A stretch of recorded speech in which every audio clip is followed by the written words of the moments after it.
I was rushing to the Lightening field in Quemado, New Mexico, excited to finally see it.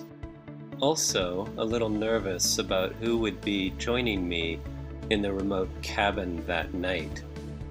Whoever they were, they also woke up very early on February 1st, 2017 to get a reservation. I waited 5 hours and I almost didn't make it.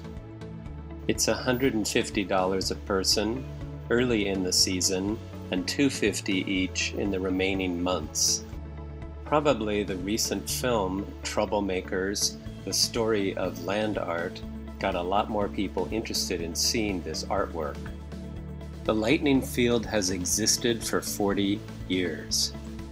I first saw an image on the cover of Artforum magazine in 1978.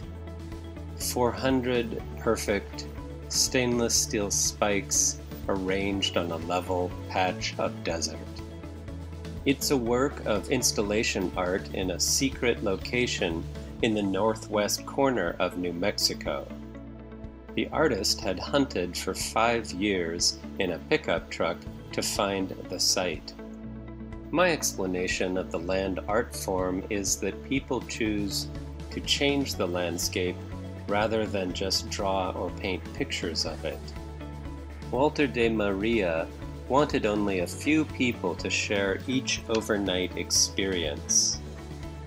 Compare this to the typical first visit to the Louvre, marching through for a couple hours to give a nod to as many of the 35,000 objects on display as possible.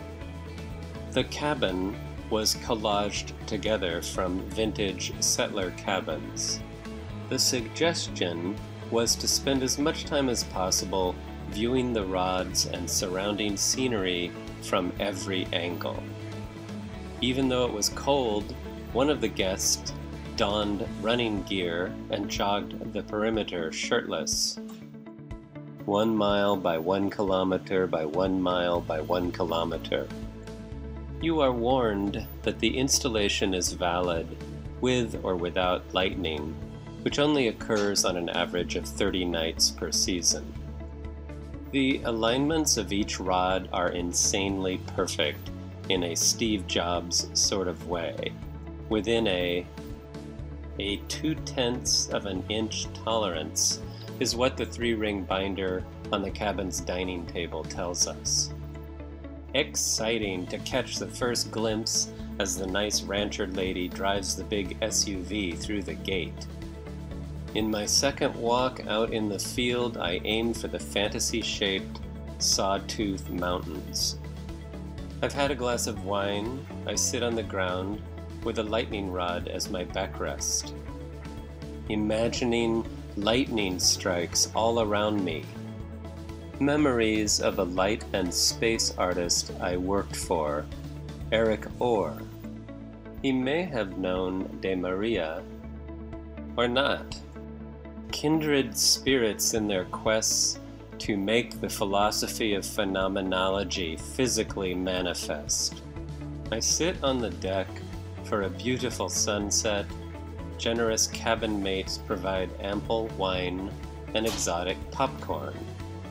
We heat up the Ortega chili enchiladas left for us in the refrigerator and have a very nice meal. There's a problem with the heater. We call the caretaker Robert, who comes right over to fix the problem. We ply him with wine. He was here helping to build the field in his 20s and still around after 40 years. Lives on a nearby ranch, I think. I head to bed after a quick wander under the bright stars. Waking, it is a gray, really cold morning with snow flurries. I don't feel the need to be outside. The big Chevy comes at 11 a.m.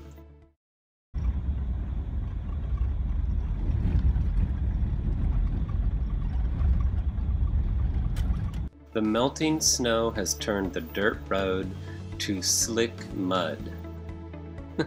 Wild ride, but our driver knows what she is doing. 40 miles back to Quemado. A quick farewell, and then I'm off to Mesa Verde, Colorado, where I will drive through clouds at the top of the park.